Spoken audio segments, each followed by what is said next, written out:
Right, good morning. Hello, everyone. Welcome back to the IBTM Accelerate stage. Thanks once again for everyone for taking some time to join the stage and see what we've got going on here as well. If you have been here before, you might need to switch off for about 10 seconds because I do have a similar preamble, which is basically just to set into context what we're doing here at Accelerate. So essentially, the theme for the show is Tech for Good. So it's all about what tech can do, both for the good for the events, but also the good for the planet and the world in general. So we want to dive into some of those themes. On each day, we're challenging different parts of the events industry. So we're starting off with now, which was yesterday, which is all the stuff that's happening around now. Today is all about near, so our near future. So probably next year or so, we're looking at. And then tomorrow, we're going to really have some fun and start looking at what happens next. Looking far, far forward into how tech is going to change the events industry and how event tech is going to change. We're there. But all of these sessions, if you aren't able to come to some of the ones later on, and if you weren't here yesterday, they're all available on YouTube after the show. So by all means, download them and get the full picture, so to speak. So back to today, where we're talking about NEAR and what's going on. I'm really, really delighted to welcome Karen and Felicia to the stage to talk about changing the language around tech, which I think is a really, really crucial subject. I'm really delighted that we've got two really, really smart people to come and articulate what this is all about. So if we should give them a nice welcoming ripple of applause as they come along. And thank you so much for your time, guys. Thanks. Hi, everyone. Hello. Welcome.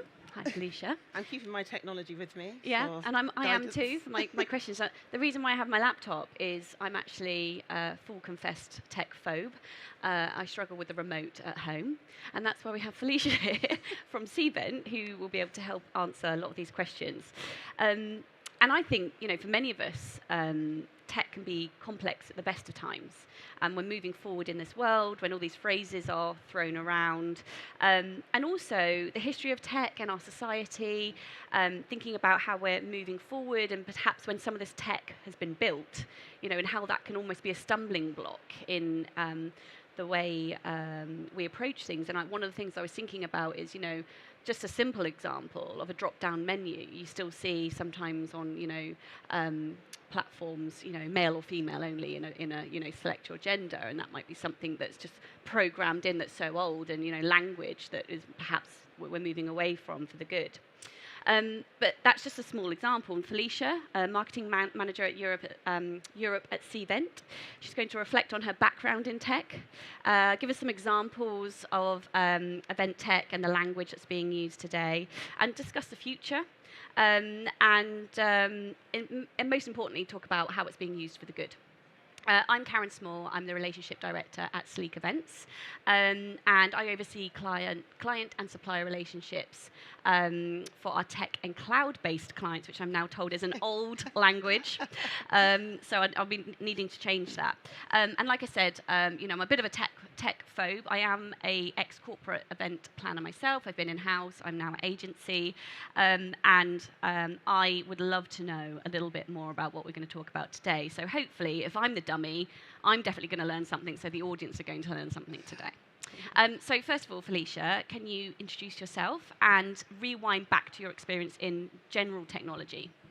Absolutely. So I know, a lot of people that are in this events industry, it's very event, and I didn't know there was such a thing as the events industry until I joined it about 4 years ago, because I'd always been in hardcore technology. Now, what do I mean by that?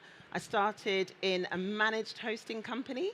Managed hosting is where you learn about servers. I had to pull apart a computer, learn about the RAM, the processing speed, and what the bandwidth really meant. And I really got my hands straight into there because everybody that worked at Rackspace, which is where I worked, had to know how a server worked. It was like the most foundational knowledge you had to have. Then I moved into data centers, learned about footprints and racks and all sorts of things that, people are like, what are you talking about? But it was how the internet ran. I learned what a POP was, a point of presence where information comes in and gets transferred out to the rest of the world, and all sorts of things that built a really great foundation for me to be really boring and geeky. And I loved organizing events on the side, but I loved my boring, geeky life. And so when I found that there was an opportunity to have an events world where I could be as geeky and as boring as I really want to be, while still planning and running events and helping other people to do the same, I jumped at the opportunity. So that's why I'm at Cvent, because I can bring together what I know about tech. And the reason why that's important, you'll find out later, is because it means the way I think about technology might be slightly different from somebody who is a traditional planner and has traditionally come from the events and hospitality space. Wow, that's some experience. And actually, if you the word you're throwing around there took me back to A-level IT. Pop, that seems, for some reason, seems to stick in my head. So is there language there that you've just used that will become a thing of the past or already is?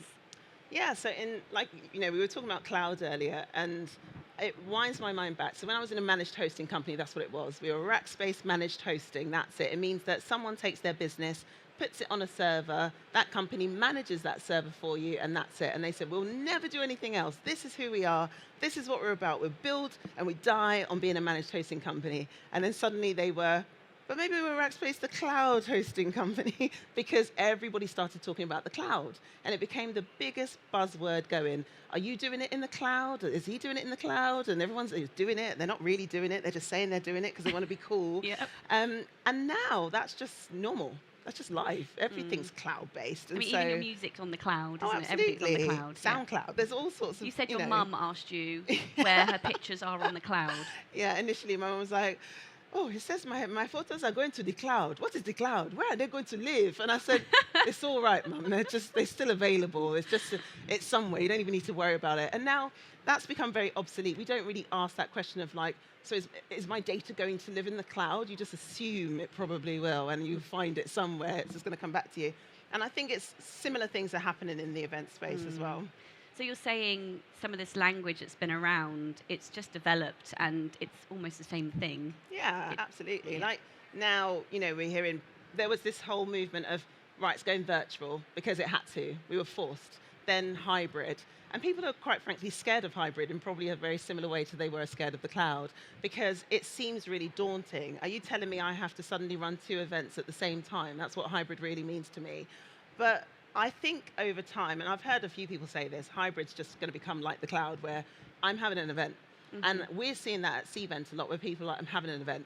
The event might have a little bit of digital, that technically makes it a bit hybrid, or it might be fully virtual, but at the end of the day, I'm having an event. And I think as time goes on, we'll get back into that frame of mind of what event are you having, why are you having it, what's the purpose, who are you trying to reach, where's your audience, what are the goals, all of that. And that will determine what you need, rather than saying, I'm going to have a virtual event, which Absolutely. don't need to do that. No, and I quite agree. I was at a tech summit last week, and it was unanimous in the audience that people were saying we don't anymore say it's a hybrid event, it's a given. If that's what you need in your outreach to your audience, if you're building a community, if we're taking into consideration working from home and the sustainability impact. So yeah, it's just becoming the norm, isn't it? So absolutely. I even think you mentioned sustainability there, and I know we're going to talk about that, but I even think saying, okay, well, what elements of this event are going to be sustainable? What elements of this event are going to be accessible? I think we need to probably move on to a point where that's just the norm. That is just how you build the event. You build it with those things in mind. It's like our developers in the States. I said this a couple of weeks ago. I was like, I don't fully understand what our developers do. I'm not that geeky, but they are building with accessibility in mind. They develop with that in mind. So they don't say, okay, well, we built it. Now let's think about accessibility, which we have to back build into it. They're kind of like, I need to make sure there's less clicks, for example, on the page. So, for some people that have their computer reading it out to them, it's not going through every single part of that menu trying to read it. It's making it accessible for people that have different ways of absorbing that information from the website. Well, you're nicely moving on to my next question, because when I was thinking about the things I want to talk about, and I was thinking about, the greater good and, how we can use technology and our language in technology, what is that and what can that look like? And I immediately thought of VR, virtual reality, being used in patient recovery in the medical world. I've heard about how that can stimulate, those that might have lost limbs, and they put into a virtual world, and how that can be, an amazing stimulant and help recovery. And obviously, that's an amazing positive example about the greater good. And then, if we think about the simple greater good in our industry, about tech now, is sustainability, and how online meetings since the pandemic are just really, really helping the world and us in that scenario. But what else is there? So you're talking about a few different other areas there, but what else is in event tech that is for the greater good other than just sustainability? I think it's the way we're thinking about the technology. I actually don't think that there's like brand spanking new things that are changing the world. I think it's the application and the integrations that people are doing. So if you look at, we're having lots of conversations with carbon calculators out there. There's so many carbon calculators, it's a bit of a minefield. But what Cvent's tried to do is ensure that you can integrate really easily with something that already exists. So people are building hundreds of events in Cvent all the time. Then they have to kind of go to their carbon calculator and then put that data in over there and try and calculate the carbon emissions of that event that they had over here. And that's a waste of time. It's inefficient. You're probably not going to capture the right data. Whereas what I see is there are lots of requests now for integrations in different areas so that things that already exist can come together for the greater good. So it's not duplicating data inputs and things like that. It's making sure that you capture it all together. And I think also if I talk about usage and application, we saw a university use the event app for an accessibility purpose. And it was different. It was a use case that we hadn't really seen before where you get Freshers Week. Does everyone know what Freshers Week is? Anyone? Yeah. I'll explain it for those that don't know. It's going to be a really good explanation. So you go to university in your first week where you've been told you're going to go and learn and be educated. And in your first week of university, what you actually do is you get told where all the bars are, pubs are, the local university, drinking holes. And you go out all week with a bunch of people that are like, freedom! My mum can't tell me where to go. I'm going to the bar. I'm going to drink. I'm 18. That's Freshers Week. It's insane. So what this university did is they recognized there's a group of people coming to university that probably aren't going to like that. They're not quite the same. And that's because they could be foreign students. They might have a disability. They might just have something that's not going to make them want to be that person in that week, which is kind of overwhelming for some people. So what they did is they used the event app and they said, go on there, you're going to get a map of the campus, you're going to find people that have similar likes to you, you're going to find where the library is, you're going to find all the things that you need, and we've got resources for you. And they did like scavenger hunts using the app so that it could bring these group of people together a week before Freshers Week. So by the time Freshers Week actually happened, they already knew each other, they were very familiar. Their parents had access to the app as well, so that their parents could feel comfortable sending their children to university when maybe, they'd looked after them their whole lives and they've got some kind of disability. So I think just taking an existing technology and thinking about how you can use it in a way that's going to enhance someone's experience. It's not all about, making money. Sometimes it's about building membership and community, which we hear a lot about these days. And I think that's how people are going to drive that change going forward. Yeah, so it's that engagement which is so much bigger, and that word community that you use, how important that is. And for those of us that are paying for events, it's that return on engagement, isn't it? Yeah. Oh, 100%. We've heard that a lot. Return on experience, return on engagement. And I think that's where we're really having to think, well, you make your decisions to come out to events these days, and it's a big decision. You have to get on a plane or a train, and you have to really, this is what I'm going to do.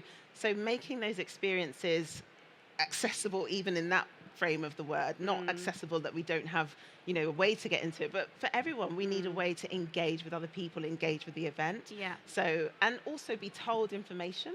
I think one of the things that I've learned is that we're not sharing enough information. It seems that we are, because you always get your IBTM email and you get lots of download the app.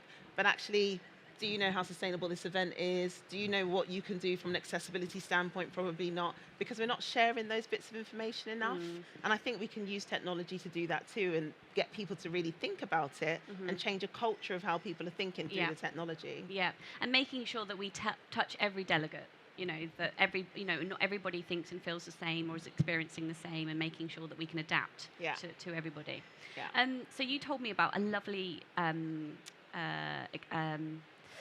experience at Cvent during the pandemic, and how you used your tech for good, and I was hoping you could tell the audience about it. Yeah, so during the pandemic, Walmart in the States actually decided to use Cvent technology to deliver the vaccination rollout in the United States. Now, Walmart is a massive company. Obviously, they have their fingers in many pies, but one area being more pharmaceutical-led. And again, you'd normally use Cvent to register for an event and then check in and make sure that you've counted your attendees. But before there was any technology for the vaccine rollout, Walmart utilized Cvent for that registration, to register, to go and receive the vaccine, to check people in and do the counts of how many people had received the vaccine. That was really, really early on in the pandemic. As soon as the vaccine was rolled out, Walmart used our technology to do that. And I think that goes back to what I was saying about reshaping how you think. You don't have just one single use of event technology. You can use it to do multiple things. Do you know how that happened? How that came about? Did they come up with that idea, or so did you propose they were it? Cvent users. They'd always loved using the technology, and yeah, it was that kind of I talk about that partnership and collaboration and integration. They were like, why could we not do that? And so they started talking to our client success advisors. And I always say one of the things I really love is having client success advisors at Cvent. Sounds like a pitch, it's not. They don't have any ulterior motive other than how can you gain success out of using this technology. And I like that because I have worked in organizations where you get an account manager, and your account manager wants you to be successful so that they're successful. Your account manager's aim is to make money, let's be honest. If you have an account manager at Cvent, they're still very nice, but they're trying to make money, let's be real. But your client success advisor, their only job is to make sure you get success out of the technology. And so they don't have that ulterior motive of, I'm trying to make money. They want you to utilize that technology to the best of your ability. So when Walmart talks to their client success advisor, they can ideate together and say, oh, I've got an idea. Is that even possible? And the client success advisor knows the technology enough to say, oh, I actually think so. Let's investigate. And then you come up with a solution. Yeah. Oh, it was such a great example. I thought it was really lovely. And I like the fact that we're talking about different people and different roles in the industry, and what's quite scary is soon we'll probably be dinosaurs in the industry. I mean, I'm definitely speaking for myself. Dinosaur. But I'm just thinking about how quickly tech moves on and how valuable young people coming through the industry are, particularly in tech. And so I wanted to know what your observations are on the new generation of tech professionals. What does that look like? What are they talking about? So they scare me. Yeah. No. So I think we've seen a role manifesting that we've called the event technologist. And I think what we really mean by that is someone that is much more of an all-rounder thinker when it comes to technology, and it comes to, yes, event technology, but all the technology. And I think that new generation that's coming in, they're understanding how they can pull together all the different parts of technology to make something much more effective. So, I mean, I remember we had someone at Cvent that was an avid TikTok user, and she knew that she wanted to utilize LinkedIn to promote events. So she would get onto TikTok, do that thing where you jump into shoes and it changes, and then she would post it on LinkedIn. And then we were able to use that throughout the events that she was running, where she had that mixture and blend of the different mediums that she used. And that is just the tip of the iceberg of what I think a new generation is going to bring in. They're going to think quicker. I think they're going to think beyond where we think.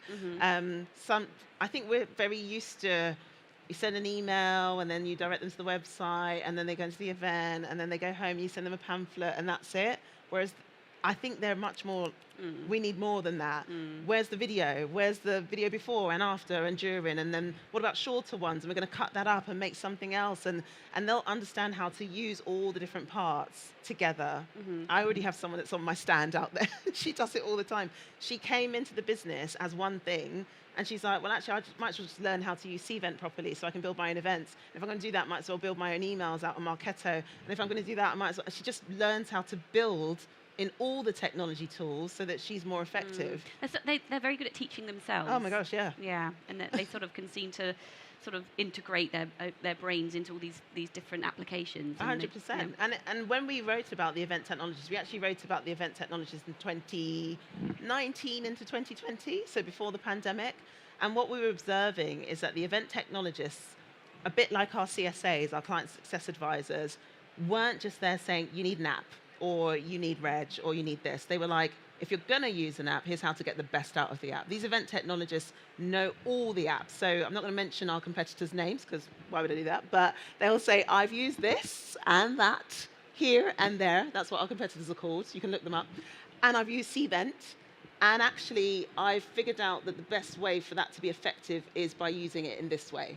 And that's what an event technologist is going to be able to provide to businesses. They're not just going to say, right, got it, done. They're going to get the best out of all the technology that they're incorporating. Well, I know at Sleek, somebody like that is so valuable. You know, I think we all have our own skills, don't we? And it's probably a very traditional way of thinking, but I tend to think sometimes you're a people person, or you're a tech person, or you seem to have like these different sort of overarching skills. And I think, you know, people that can come into our industry and are pioneering that and just connect those dots very easily, you know, it's fantastic, particularly when we have, you know, tech clients and we have to deliver these events that are to their standards. Yeah. It's a whole nother level. 100%. And the expectations raised, we all know it. People are like, well, what's next? What's next? What's next? What's next? And like I always say, you know, imagine your own personal life. Amazon, what's next? Tell me what's next. And they constantly recommending, try this. You might like that. But, you know, and that's how our brains are suddenly wired. And so if you can't keep up with that, I'm bored. I hate to say it, you bore me very quickly, and I'm old. Yeah. See, I knew she'd agree with the dinosaur comment. So is there any language they're using? So sort of perhaps some of the younger generation, or these people that are re-educating themselves, that are, you know, are older but are going back to school or learning about this. Is there any language that you've heard that you've gone, oh, that's new, or that, you know, or that you're learning from?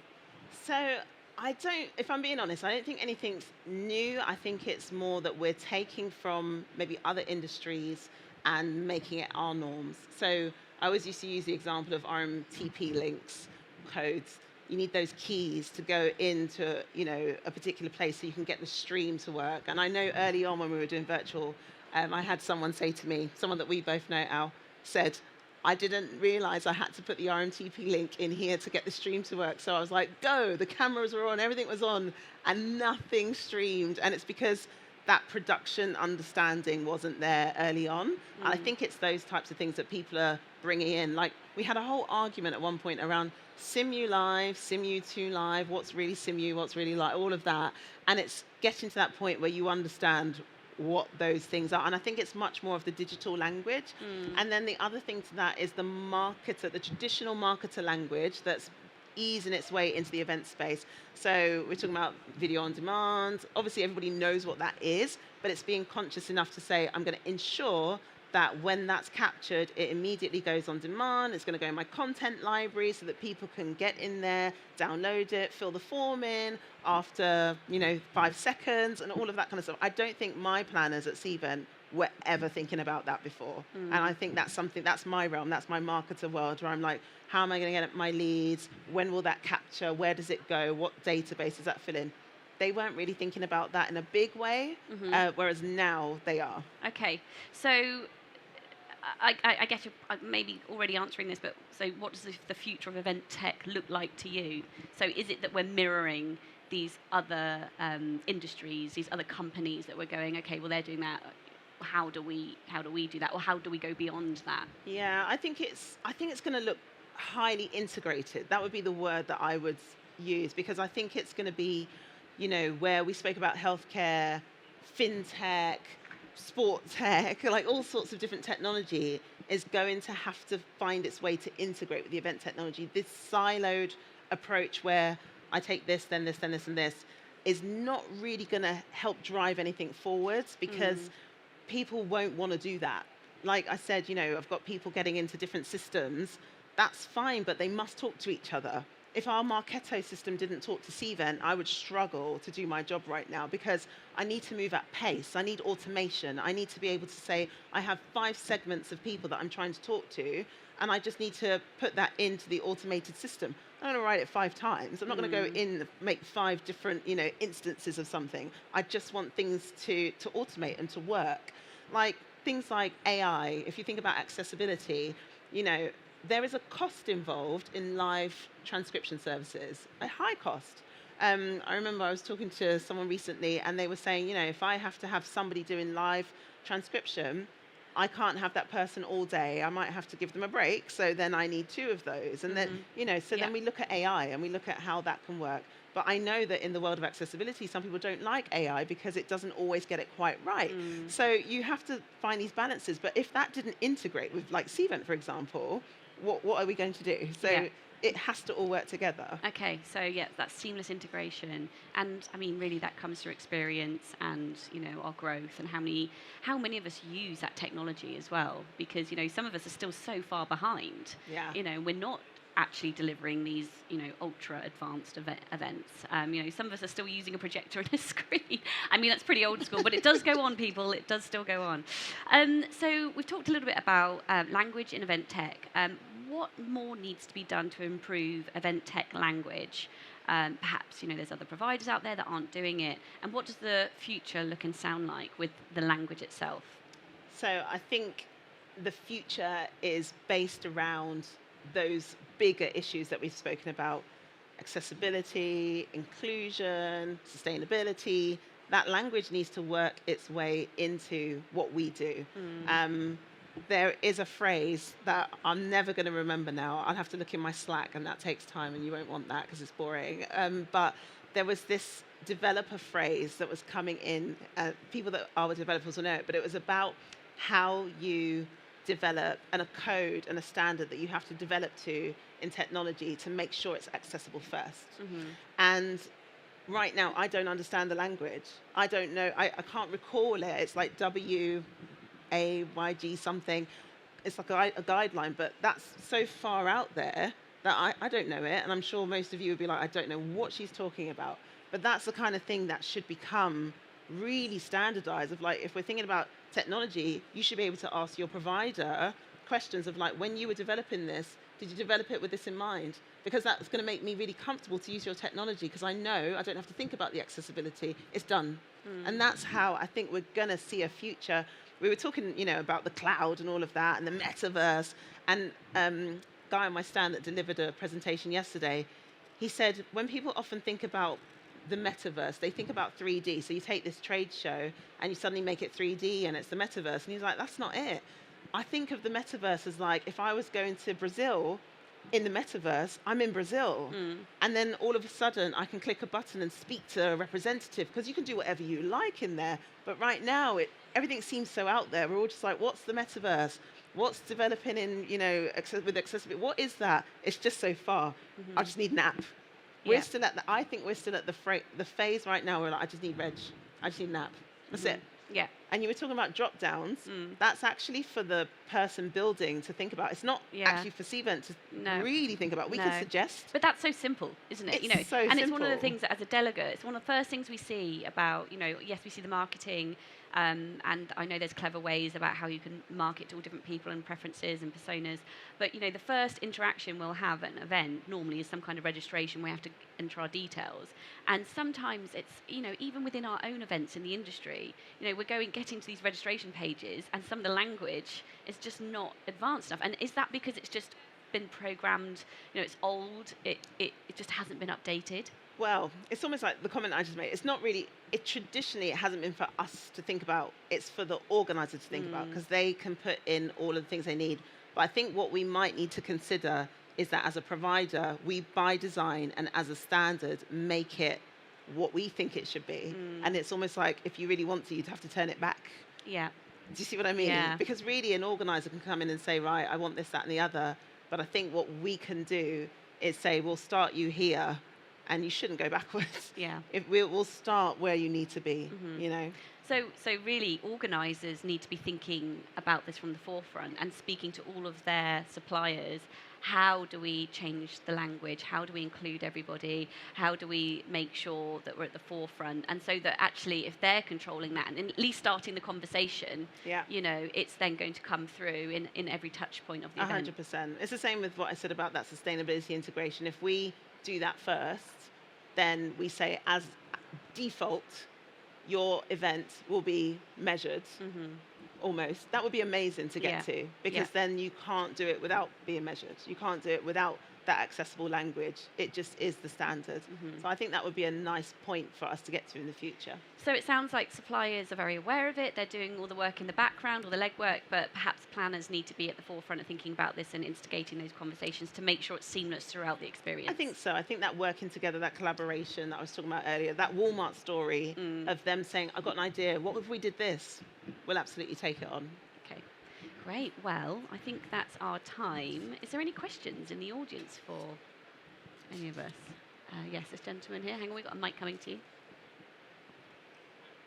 Oh. Oh. Okay. Microphone. While Why he's doing am that, I I'm coming gonna through? do Yeah, the thing. cool.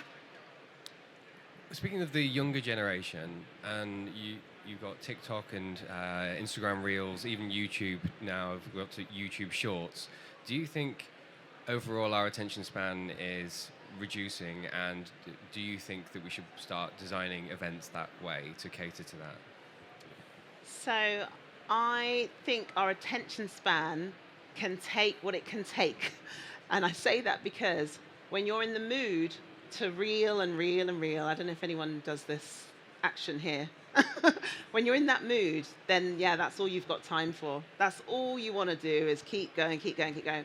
But you will watch a film. You'll sit and watch a film. You'll give it the time. You know, you'll watch a masterclass, listen to a podcast. I think we need to design and create for all the moods. And that means having events that maybe run a day long, but giving people enough that they can take on demand afterwards and saying, here, it's just an hour. Here, it's just 20 minutes. Here, it's just 30 seconds. Here, it's just 5 seconds. And you take that one event and you make it, just eke it out. Because to be honest, it spends a lot of time making the content. So to have it and then let it go is a bit sinful, I think. I think you should have that content and let it live in different ways so people can access it in different ways. I didn't catch what you said, sir. An event buffet, exactly. Just, you know, I like to have a little bit of this, and maybe I'll have a full course. Maybe I'll dip in. And it can't all be beige. That's And what it can't we've be learned beige. today. That'd be interesting. Any other questions? No? Okay. Okay. Well, thank you very much for your time. Thank you, Felicia. Thank you very much. You've helped a tech phobe understand a lot more. It's easy. It's all going to be second nature in the future. Yeah. Okay. Well, thank you for your time. In, A round of applause, please, for Heather. And as you collect your bags and badges and move into, just a bit of a plug for our next session, which is at 11:30. We've got the guys from the live group presenting again. They were here yesterday, talking about there's more to events than organising events, which should be quite good fun. They're great speakers, really good session. Until then, enjoy the rest of your day and hope to see you back soon. Cheers, guys. Thanks, Al.